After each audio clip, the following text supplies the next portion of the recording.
Yo, what is going on, guys? My name is Keza, and it has been absolutely ages since we've done a Minecraft video, but I've been playing it a little bit recently. We've done a survival, and I found an iron farm that I absolutely have to share with you guys. If you guys are at all running low on iron or need any sort of iron farm, this is absolutely the best I've found. I've tried a fair few now. This is the one that's working consistently. I'm going to show you guys how to build that. It's really easy, really nice and straightforward. On the screen now, you should see a list of all of the bits you will need to get this working. It doesn't take a heck of a lot, but it's not something you can probably make within the first sort of hour of a survival. But if you can get those bits collected, we can get on with building the base. So, a couple of rules that you guys are going to want to know before you can build the iron farm is it cannot be within 150 blocks of a village.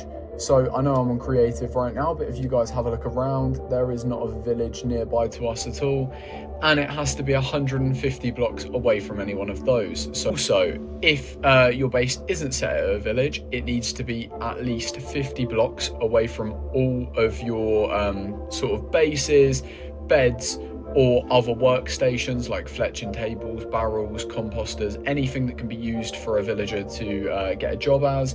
It needs to be a minimum of 50 blocks away from there. Okay guys, so the first thing's nice and straightforward. What we're going to do is we are going to dig out a 5 by 5, so 1 2 3 4 5, 1 2 3 4 5. We're going to build out a 5 by 5 square, just like this. And then we're going to need to dig this 8 blocks down and get rid of everything within it. Okay guys, so now the 5 by 5 is built with the 8 blocks down. We're going to start placing the beds. So you want 1 2 3 4 5 along, and the same this side. So I just started sleeping. So we're doing the 5 by 5. Then we need to dig down all the way along, mine out the beds for all of the blocks from underneath the beds, and place the exact same row of beds underneath there as well. So just the exact same thing this side, 1 2 3 4 5, and then grab a block, cobblestone will do, and completely fill up this bit here, because we don't want any like little cats, villagers, anything like that spawning in here. And then we're going to get our, whatever you choose, fletching table, composter, whatever it is that you're choosing as a workstation. Place one in the dead middle of the room, and one there, one there, one there, one there, one there, one there, one there, and one there. So it should create a nice symmetrical pattern like that. And it should be looking like that. And then we're going to go ahead and fill in the gaps. Okay guys, so what we've done is we filled in all of these blocks, and it's really, really important that we place a torch dead in the middle of this room. I cannot stress the importance of that. It will stop any sort of zombies or anything spawning in this room. We then need to dig out, as I've already done, this 1 block around the perimeter of it, and go 2 blocks high with that. And then in line with the blocks as I show here, we need to place some more of whatever workstation you pick, except one side, which will be like the front of it, which just has the 2 either side. And yeah, so this should be how it's looking. We've got this on the floor with the torch, and then 1 block wide of that with the workstations sort of scattered around there as well. Okay guys, so this is the step in which you would then lure your zombies into here. You can either lure them, there's a couple of ways, but obviously I am in creative, so we're just going to spawn 2. Eventually they should sync themselves up to the fletching table. There we go. So they're all synced up. Now what you're going to need to do is just give these guys plenty of food, and they will go, as you can see, over and trade with each other. So what this does is it's basically their way of breeding, and then they'll pop out another little villager, and we need to do this until there's about 20 villagers. So as you can see, we now have quite a substantial amount of villagers in there. It looks about 20. I tried to have a count, but they all move too fast. So we're going to assume that's around 20, but you guys want to make double sure of that. And we're now just going to pop a lid on top of them, So we're going to fill this whole thing in with cobblestone. And now it shows just how important that torch is down there, because it keeps it nice and light down here to stop any sort of villager, any zombies spawning or turning them into zombie villagers, or just straight up killing the zombies, which we don't want, and that would not be ideal. We do actually need cats later, so it's worth not killing them whilst you're dealing with that. However, we do now need to go 3 blocks out, 2, 3, 1, 2, 3, the whole way around here. So we're going to go 3 blocks all the way around and extend this 5x5 into an 8x8. Okay guys, so you should have an area that's marked out like this. As you can see, I mean, the cats are already filling up, which makes it a bit more difficult when we're about to place the blocks, but we do need them.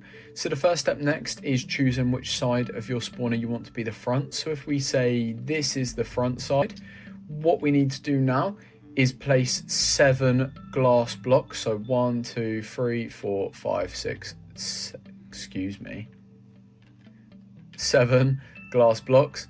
And we're going to build this 3 high, just like this.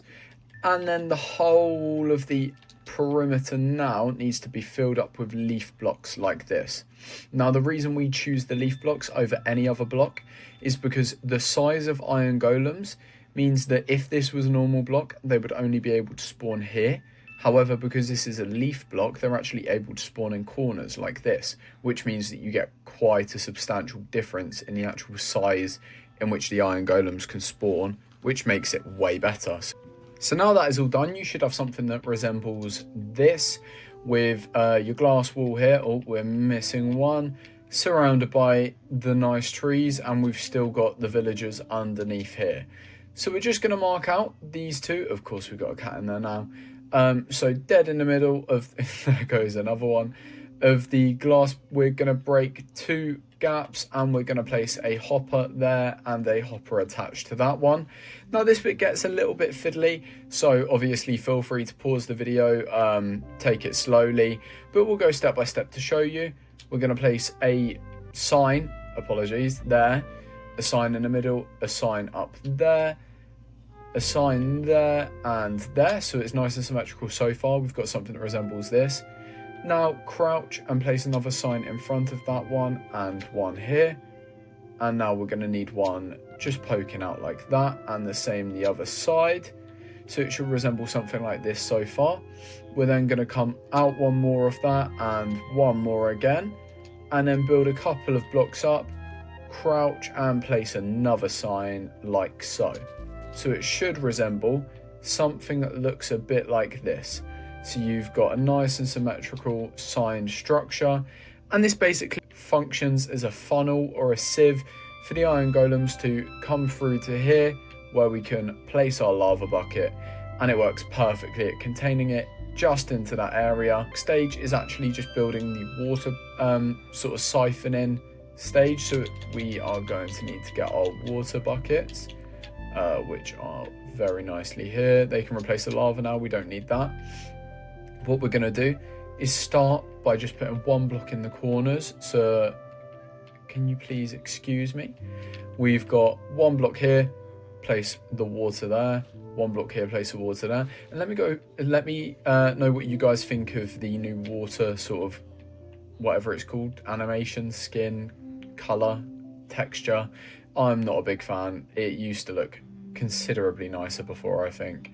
But anyway, what we're going to do is we need to make sure that these blocks down here are completely submerged in water as well. So that way the iron golem has no choice but to siphon into the hoppers and the lava. So we're going to start by building out 1 block at a time, keeping an eye down here. But generally you have to end up with something that looks like this, both sides, which will leave a 1 block gap at the top between them. And there we go. So as you can see, all of the water now siphons them straight down to here. Now all of this is still a valid spawning point except these blocks here. So now what we're going to do is go back and mine these cobblestone blocks. Yeah, so the problem is we've broken through, so let's just block that off. So now we've got something like this. So anything that spawns will be pushed into the impending doom of the lava. Now what we can do is actually just extend these hoppers one more.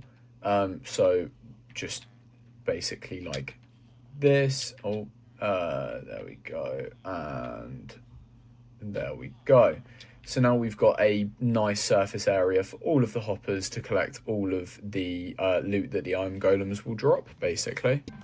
So guys, the next step is to come 1, 2, and 3 blocks back. From there, we're going to go 3 blocks down and mine forward. So as you can see, we've got nice access to the hoppers. We're going to build this out a little bit, just like this. Something like this. It doesn't really matter how this looks, it's more for whatever you want it to be. And we can break this glass here. Now what we're going to do is we are going to place a hopper on top of here. So if we just crouch and place a hopper on top of there, and we are going to break this through, and we're going to place 2 chests, which will be the chests that basically just get full of the iron as the iron golem spawn. So there we go.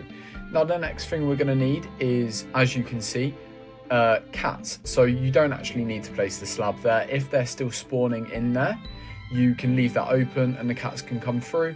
If not, all you're going to need to do is lure them down this hole. You can have this however you like. You can have it as stairs, you can have it as a ladder with a trapdoor, which the materials at the beginning included in their sort of description list. But all you need is we can use some cat spawn eggs. So cat spawn egg, there we go. And you also need some raw cod. Now obviously raw cod is really easy to obtain. You literally go fishing for 30 seconds and you've got 4 million stacks of it. But what we're going to do is we need up to 5. So 1, there we go, 2 and 3 and 4 and 5. Of course, the last one would be the difficult one. And you want these all sat down here. Now, what this does is stops any cats from being able to spawn in there, which means that only iron golems are able to spawn there. So that is it, guys. I hope you guys have enjoyed. Please let me know if you find this successful. One thing I will note is people have complained when I found out about this, that in nearby sort of caves and mining sort of areas, they can spawn there. So if you were to have a cave like here and an underground cave system, the iron golems can accidentally spawn there. So worth noting that if this doesn't work for you, it's a good idea to go and check that out first. And then all it takes is you just basically making it unspawnable there. So place some blocks around and make sure that they can't spawn there, and then they should start spawning here. Guys, do enjoy the video. Please do drop it a thumbs up if this works for you, and give me a comment if there's any other farms or sort of content you guys would like to see. So I hope you have enjoyed, and see you in the next one.